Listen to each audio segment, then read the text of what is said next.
अस्सलाम वालेकुम वरहमतुल्लाहि वबरकातुहू। मैं हूं आपका दोस्त ज़ीशान और आप देख रहे हैं मेरे यूट्यूब चैनल ZHK इलेक्ट्रिक। दोस्तों, आज की वीडियो भी एक PWM सोलर चार्ज कंट्रोलर के बारे में है। इसमें कुछ ऐसा फॉल्ट है कि अगर आप इसे रिपेयर भी कराएं तो उसका कोई फ़ायदा नहीं है, क्योंकि एक तो मार्केट में इस टाइप के जितने PWM सोलर चार्ज कंट्रोलर है उसमें शिकायत बहुत ज़्यादा है। ख़ासकर आप देख सकते हैं ये वही PWM सोलर चार्ज कंट्रोलर जिसकी रोशनी रेड टाइप की आती है, जिसका LCD पे इस तरह की LCD होती है और इसका परफॉर्मेंस खातिर ख़्वाह नहीं है, बहुत ही कंप्लेन का रेशो इसमें ज़्यादा है। तो आज की वीडियो में हम आपको बताएंगे कि आपने इस PWM सोलर चार्ज कंट्रोलर को अगर इसमें आप ये वाला फॉल्ट देखें तो इसको रिपेयर करना भी मुश्किल होता है, और अगर रिपेयर हो भी जाए तो इस PWM सोलर चार्ज कंट्रोलर के चलने में मसले मसाइल बहुत ज़्यादा होते हैं। तो आइए वीडियो शुरू करते हैं। तो इसे चेक करने के लिए हमें एक 12 वोल्ट की सप्लाई चाहिए होगी। ये देखें 12 वोल्ट 1.5 एम्पीयर तक है ये। तो इसमें हम चेक कर सकते हैं कि हमारा PWM solar charge controller on है या नहीं। सबसे पहले हम सप्लाई चेक करेंगे, ये वाइट के साथ और रेड के साथ। देखें ये रेड जो है ये पॉजिटिव नेगेटिव लग रहा है। तो अब हम ब्लैक प्रोब जो है रेड के साथ लगाएंगे और ये येलो, ये देखें। तो इधर हमारे पास ये देखें येलो वाला जो है वो पॉजिटिव है और रेड वाला नेगेटिव है सप्लाई में। तो जब ये आप चेक कर लें, क्योंकि इस PWM सोलर चार्ज कंट्रोल को चेक करने के लिए ज़रूरी होता है कि आप पहले सप्लाई चेक करें कि किसकी सप्लाई किस पे आ रही है।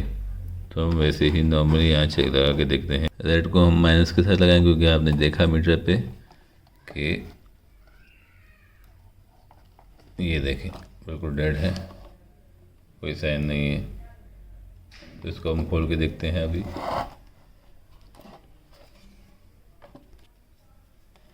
तो इसके स्क्रू रिमूव करेंगे हम।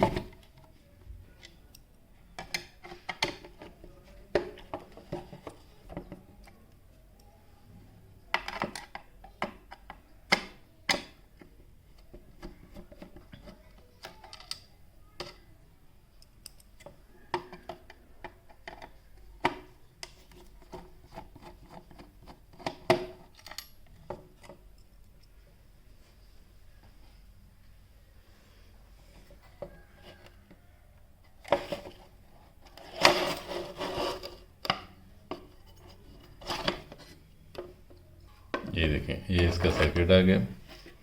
आप देख सकते हैं कि इतने बिल्कुल न्यू किस्म का आपका PWM सोलर चार्ज कंट्रोलर है, लेकिन ऑन नहीं हो रहा। पिछली वीडियो में मैंने आपको बताया था कि इसे हम सबसे पहले हम इसमें पावर मॉसफेट चेक करेंगे कि पावर मॉसफेट आया ठीक है कि नहीं। तो मीटर को हम डायोड के मोड पे लाएंगे और मीटर में डायोड का ऑप्शन सेलेक्ट करने के बाद यहाँ डायोड का साइन लाएंगे। ये डायोड का साइन आ गया। मीटर रख के आराम से 1 बाय 1 हम अपने पावर मॉसफेट चेक करेंगे। तो हम सबसे पहले पावर मॉसफेट चेक करेंगे। देखें हमने यहाँ प्रोब लगाई, डायोड का सिलेक्शन की। ये देखें इसकी वैल्यू आ रही है, इसके ये सही है। फिर सेकंड को लगाया, सेकंड की वैल्यू आ गई, ये भी सही है। थर्ड को लगाया, थर्ड में गड़बड़ है, ये ठीक नहीं है। अब उसके बाद हम दोबारा यहाँ आते हैं, इस पे लगाते हैं। इसकी वैल्यू भी सही है, इसकी वैल्यू भी सही है और इसकी वैल्यू भी सही है। अब जो दूसरे वाले हैं उसको भी चेक करते हैं। इसकी वैल्यू भी ठीक है,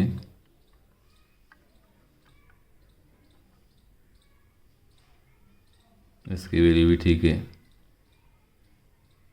इसकी वैल्यू ठीक है।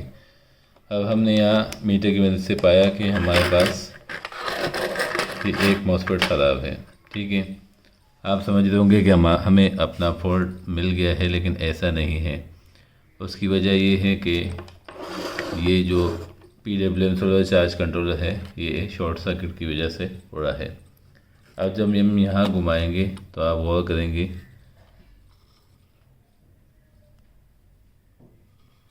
इस आईसी पे देखें ये आईसी कितनी बुरी तरह बस्ट हो चुकी है। तो अगर इस आईसी तक होता तो ठीक था, क्योंकि ये जो है 4 पॉइंट समथिंग वोल्ट जो है यूएसबी को भी देता है और डिस्प्ले को भी इसकी मदद से ऑन होता है। लेकिन मसला यहाँ तक महदूद नहीं था। जब हमने यहाँ देखा तो देखें मेन जिसकी सीपीयू आईसी है वो भी बस्ट हो चुकी है। अब मैंने वीडियो के शुरू में आपसे यही कहा था, देखिए कितना बिल्कुल new fresh PWM solar charge controller, लेकिन एक गलती की वजह से ये ब्लास्ट हो गया। और ये ऐसा PWM सोलर चार्ज कंट्रोलर जिसने खुद ऑटोमेटिक कट ऑफ नहीं किया या अपने उसको डिस्कनेक्ट नहीं किया, फ्यूज़ इसमें था नहीं, और USB की आईसी को उड़ाते हुए इसने मेन CPU को उड़ाते, तो इसकी मेयार के ऊपर एक सवालिया निशान है कि इसने तमाम चीज़ें उड़ा दी। हालांकि एक चीज़ उड़ने से काफ़ी बचत हो जाती है, लेकिन ये पूरा 60 एम्पेयर का PWM सोलर चार्ज कंट्रोलर ख़राब हो गया। अब ऐसा नहीं है कि रिपेयर नहीं होगा, तो ये रिपेयर ज़रूर होगा, लेकिन यहाँ एक मॉसफेट उसके बाद आप ये, अब ऐसा नहीं है कि ये बन नहीं सकता, ये ज़रूर बन सकता है, लेकिन प्रॉब्लम ये है कि इसके जो कंपोनेंट्स हैं इसे ढूंढना थोड़ा मुश्किल होता है, क्योंकि जितने भी ये जो कॉन्ट्रैक्टर होते हैं ये सिर्फ ये सर्किट इंपोर्ट करते हैं बल्क 200, 400, 1000 की मदद से, और फिर उसके बाद इसके लिए अपने कवर बना के इस पर अपना नाम लगा के इसको मार्केट में बेचते हैं। तो अगर आप इनसे, अगर इनकी तो वारंटी होती नहीं है और आप इनसे मतलब अगर रब्ता करें भी तो इनके पास ये पार्ट्स अवेलेबल नहीं होते। लेकिन बात ये है कि अगर लोकली कोई इसे बनाना चाहे तो अगर इस आईसी को चेंज करें और उस आईसी को चेंज करें तो ये ऑन हो सकता है। उसके बाद सवाल ये आता है कि जब आप इस आईसी को जब आप बनाएंगे तो आप इनकी प्रिंट की हालत देखें कि इसको आप रीबॉल करोगे तो इसमें इसके प्रिंट ख़राब हो जाएंगे और इसकी परफॉर्मेंस पे बहुत फ़र्क पड़ेगा। तो सजेशन तो ये है कि ऐसे PWM सोलर चार्ज कंट्रोलर को रिपेयर ना करें। तो मेरी राय में ये है कि इस तरह के PWM सोलर चार्ज कंट्रोलर को अगर आप रिपेयर कराएं तो वो आपके लिए सूदमंद साबित नहीं होगा।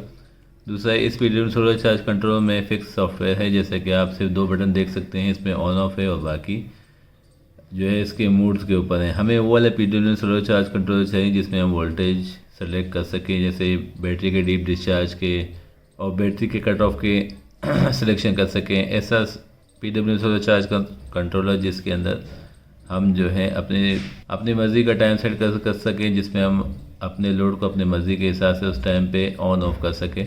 तो उम्मीद है कि आपको इस PWM सोलर चार्ज कंट्रोलर की रिपेयर ना करने की वजह समझ में आ गई होगी। अगर इस बारे में आपके कोई खदशात हैं तो कमेंट सेक्शन में ज़रूर इज़हार कीजिएगा। मेरे वीडियो को लाइक कीजिएगा, चैनल को सब्सक्राइब कीजिएगा। अपना ख्याल रखिएगा। अल्लाह हाफ़िज़।